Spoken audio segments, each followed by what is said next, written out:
The following audiovisual exhibits are pertaining to a special investigation by the FBI, and according to Scotland Yard, any information regarding these events should be directed towards the New York Field Office of the FBI, Special Agent John Field.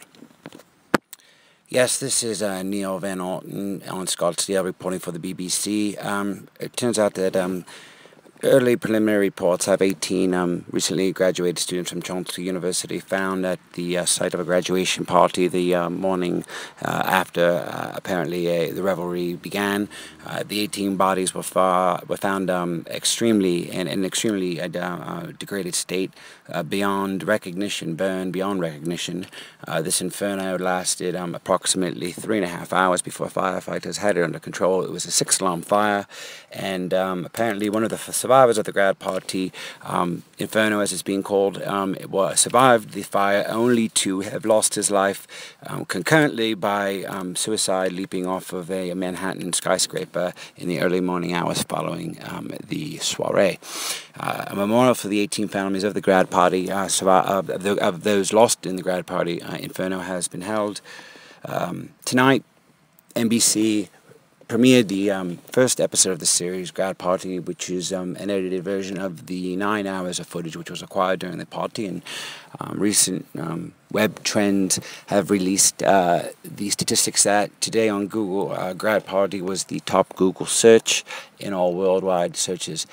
A bit of a twist today in the ongoing saga of the grad party. It turns out the dental records of some of the dead individuals have not correlated to their dental records. It's uncertain now what this means.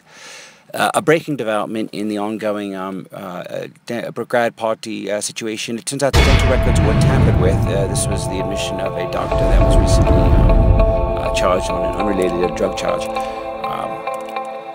The grad party after the final exams, graduation day was held for this small online university called Chomsky University. On day 9 was the graduation party held in the Westchester County of New York State, about 20 minutes outside the city of Manhattan, or the borough of Manhattan rather. The day after the party, or the morning of, a 6-alarm fire erupted, and it took approximately 3.5 hours to put out the raging inferno. On day 33, the FedEx was sent to the Creative Artists Agency, a Hollywood agency, which was sent footage from an anonymous source, apparently, which revealed footage of the last hours of the graduates. On June 3rd, 2012, the night of the party occurred. Following is footage from the exhibit now to the agent. I believe his name is Bobby. On record here, it seems to be Bobby Lee of the Creative Artists Agency, who apparently has licensed the footage to Comcast, NBC Universal for broadcast.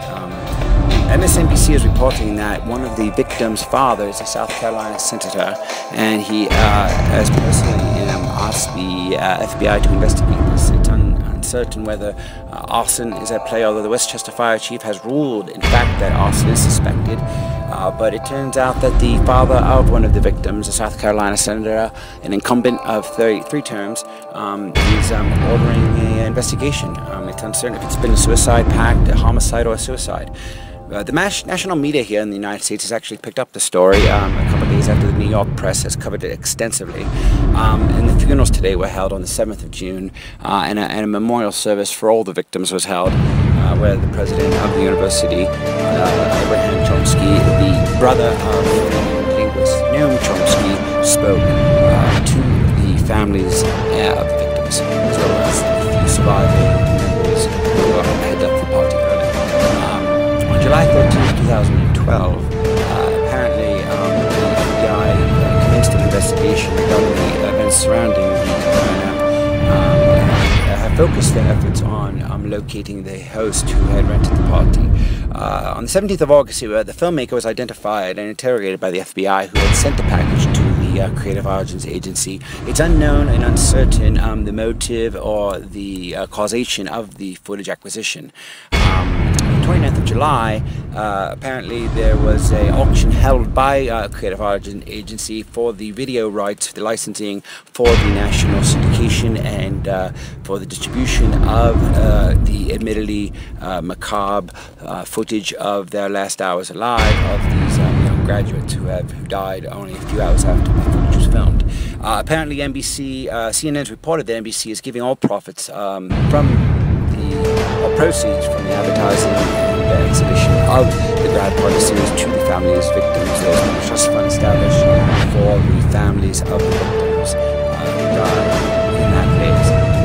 The media frenzy really began sometime about 2 weeks after the initial funerals.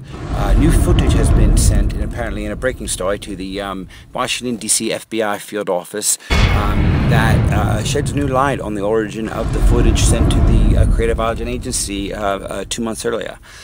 On the 21st of August, the TV series trailer was released by NBC, which reveals some of the scenes of the upcoming series. And the truth was leaked today. Inadvertently, intentionally, we are not sure. It is very preliminary, but apparently the shit has hit the flat screen, so to speak. Because at this moment right now, both CAA and Comcast, NBC Universal are in damage control. This is an FBI notice and intention from Scotland Yard and the Federal Bureau of Investigation